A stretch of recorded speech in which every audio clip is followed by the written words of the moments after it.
ખબર ના પડે ક્યારે થાય છે, કે ગયા જન્મમાં થાય. અત્યારે જે ખબર પડે છે એ તો ભોગતા, જ્યારે જે પણ વસ્તુની તમને ખબર પડે છે ને એ બધું ડિસ્ચાર્જ સ્ટેજમાં આવે છે ત્યારે જ ખબર પડે. ચાર્જ સ્ટેજની તો ખબર પડે જ નહીં. એટલે સ્થૂળમાં ક્રોધ થઈ જાય એ ડિસ્ચાર્જ તો એટલે એનાથી કર્મ ચાર્જ નથી થતું. ના, તો પછી પ્રતિક્રમણ કરવાની જરૂરિયાત ખરી? પ્રતિક્રમણ કરવાનું એટલા માટે કે તે ઘડી એનો અભિપ્રાય ના રહ્યો જોઈએ. જે નિમિત્તે ક્રોધ થયું હોય એનો અભિપ્રાય એને બેસી ના રહ્યો જોઈએ, કે એ અભિપ્રાય કાઢવા માટે પ્રતિક્રમણ. અને સામાન્ય પાછું દુઃખ થાય છે ને ક્રોધ કરવાથી, તો એના શુદ્ધાત્મા પાસે માફી માગવાની રહે છે. એટલે બંને રીતે એની જરૂર છે. સમજાય છે ને?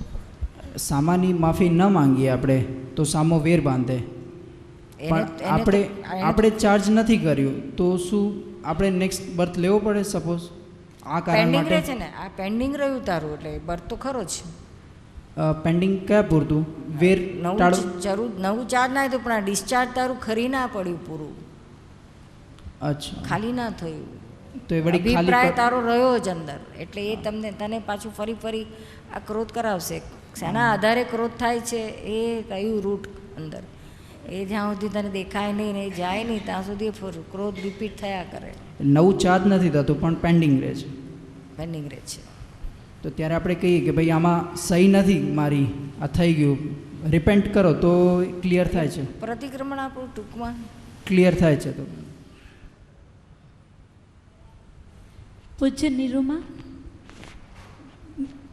જ્ઞાન થયા પછી ઘણું સારું લાગે છે, અને કોઈ વાર એવી વિપરીત પરિસ્થિતિ આવે ત્યારે આત્માનું જ્ઞાન તાજું પણ થાય છે, પરંતુ કોઈ વાર મોહને વશ થઈ જવાય છે. આ એટલે એ હજુ જ આપણે મોહને ખાલી કરવાનો છે. શું એનો ફોર્સ ઘણો બધો છે. શું મોહ એટલે મોહને જોવાનો છે. શું આપણે જેટલો મોહને જોશો ને એટલો તમારે એનાથી તમે અળગા રહી શકશો. અને જ્યારે થાય તો એનું પ્રતિક્રમણ કરો. શું તો તમે એમાંથી થોડા હળવા થશો. શું મોહની સામે તો ખૂબ જાગૃતિ માગે છે. શું એટલે એ બીજા બધા મોહ કરતાં વ્યક્તિઓ પ્રત્યેના મોહ આપણને રિએક્શનરી હોય છે. સામાન્ય પણ આવે ને આપણે જાય, લાંબુ ચાલે. એટલે એમાં ખૂબ જાગ્રત રહેજો. શું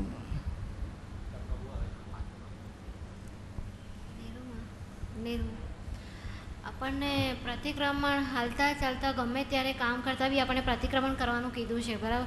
પણ જ્યારે બી કરીએ ત્યારે ઘડી છૂટા રાખવાનું કે હવે તું કર પ્રતિક્રમણ, કે સવારના આપણે એક વખત છૂટા પાડી દઈએ ના તો ચાલે, કે પછી આખો દિવસ છૂટા જ પાડ કરવાનું કે હવે તું કર, હવે તું આ પ્રતિક્રમણ કર, હવે તું આનું પ્રતિક્રમણ કર. દરેક આખો વખત છૂટા પાડવાનું, છૂટા જ પાડ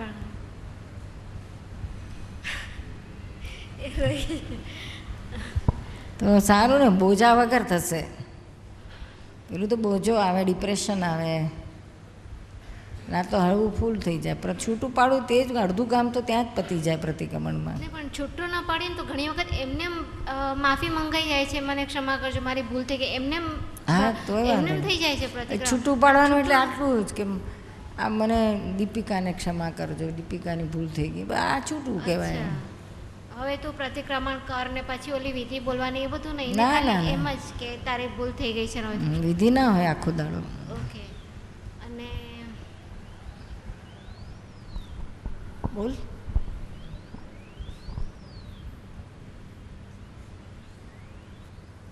કંઈ પૂછતી હતી ને તું?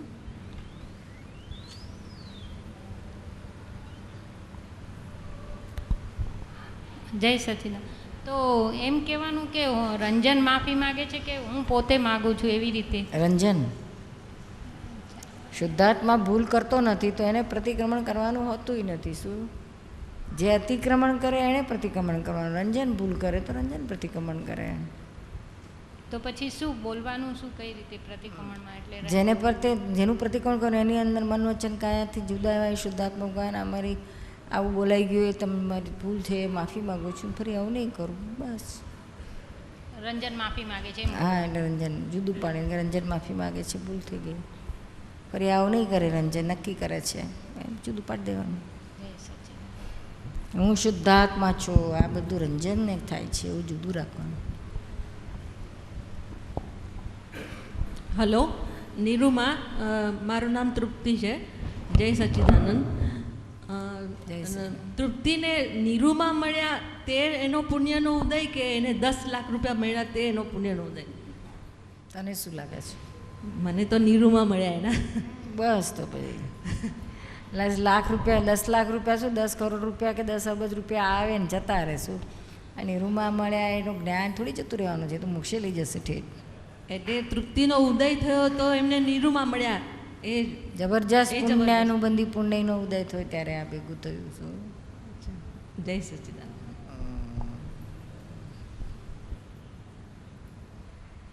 निरुमा, मैं अपने ससुराल के सभी परिवार वालों का उद्धार चाहती हूँ, लेकिन सभी अलग अलग जगह रहते हैं, तो किस तरह से हम उनका कर सकते हैं? नहीं, पहले अपना उद्धार कर लो. अपना तो हम सोमवार को करेंगे. बस फिर एक बार आपका हो गया, फिर भाव करते जाओ. आज से ही भाव करते जाओ. प्रार्थना करो सबके अंदर बैठे हुए शुद्ध आत्मा को कि भाई सबको ये प्राप्ति हो जाए. और जैसे जैसे संयोग मिलते जाएंगे वैसे वैसे भाव व्यक्त करते जाना. क्या 1 to 1 बात करती जाओगी तो उनके दिमाग में उतरेगा ये बातें. खत लिखोगी तो क्या ये कुछ पागल हो गई. 1 to 1 कुछ पूछेंगे, उसका समाधान आप करोगी. क्या आपके मायके वाले को आप समझाना, ससुराल वाले को ये समझाएंगे. समझ में आया ना? जगदीश तो एक दूसरे का इस तरह से भावना पूर्ति करो. जो तुम्हारा सुनता है उसको तुम समझाना. इनका जो सुनता है उनको वो समझाएंगे. करते करते एक एक स्लोली सब आएंगे. एकदम धाड़ करके नहीं आ जाएंगे. क्या भाव करते करते करते आएंगे. और ये ज़्यादातर ऐसा ही होता है. यहाँ पर बहुत कम ऐसे होंगे, लेकिन मेजॉरिटी 99% जितने लोग आते हैं ना, तो एक आता है ना तो सारा परिवार लेके आता है. क्या सब आते हैं एक दूसरे का देख देख के. नज़दीक के परिवार के तो सब आते हैं.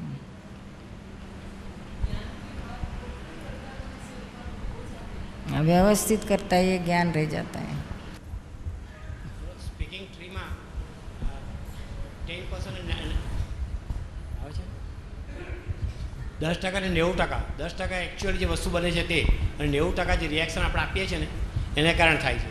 તો આ પ્રતિક્રિયામાં તમે આ જાતનું 90% જે રિએક્શન છે તે આપણે ઓછું કરવા માટે તમે આ કરો છો. એટલે જ અમે પ્રતિક્રમણ કહીએ છીએ. પ્રતિક્રમણ કરો તો પેલા 90% તો ઉડી ગયા, ઉપરથી આ 10% ક્લિયર થઈ જાય છે. શું જે કંઈ બને રાગદેશને પ્રતિક્રમણ કરો. શું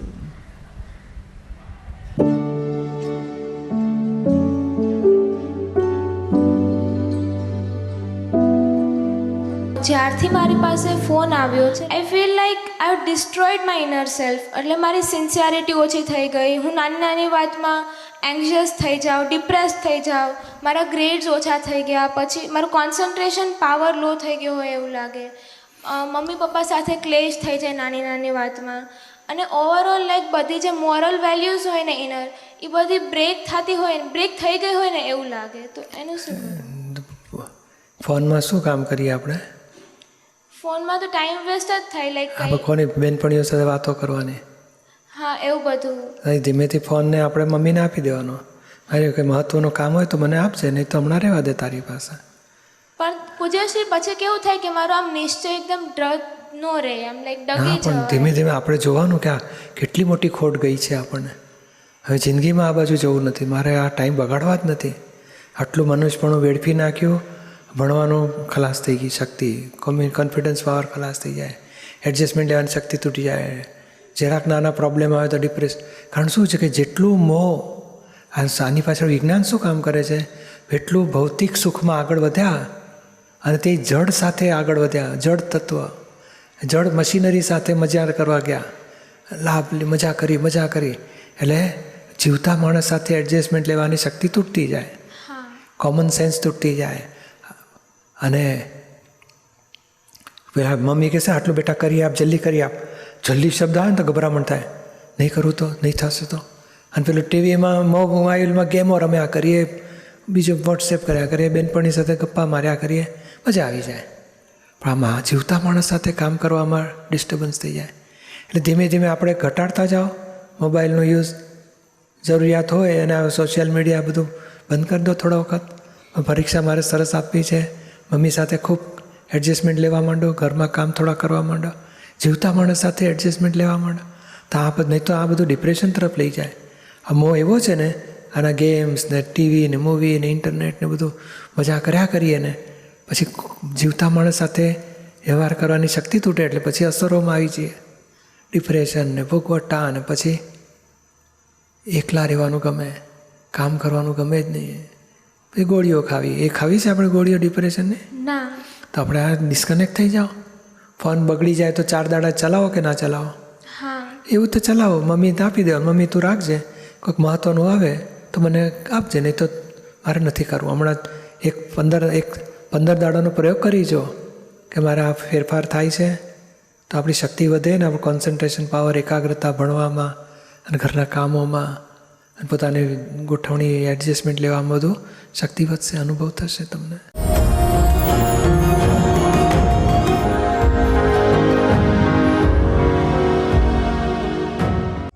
ગિરનારની ગોદમાં આવેલું નરસિંહ મહેતાનું જૂનાગઢ શહેર. આ શહેરમાં આવેલું છે દાદા ભગવાન પ્રેરિત નિષ્પક્ષપાતી ત્રિમંદિર.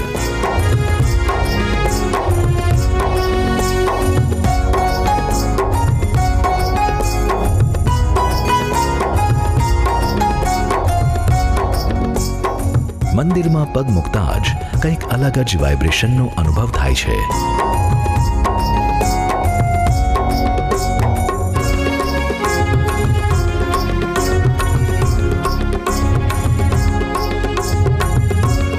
સર્વે ભગવંતો અને માતાજીની જીવંત પ્રતિમાઓથી શોભતા આ ત્રિમંદિરમાં દરરોજ કંઈક કેટલાય દર્શનાર્થીઓ પોતાના સ્નેહીજનો સાથે દર્શનનો લાહવો લે છે. આપ પણ આ અમૂલ્ય લાભ લેવાનું. It's Dada Bhagwan Foundation presentation. Trimandir Sankul, Adalaj, District Gandhinagar, Gujarat. Phone 9327 010101.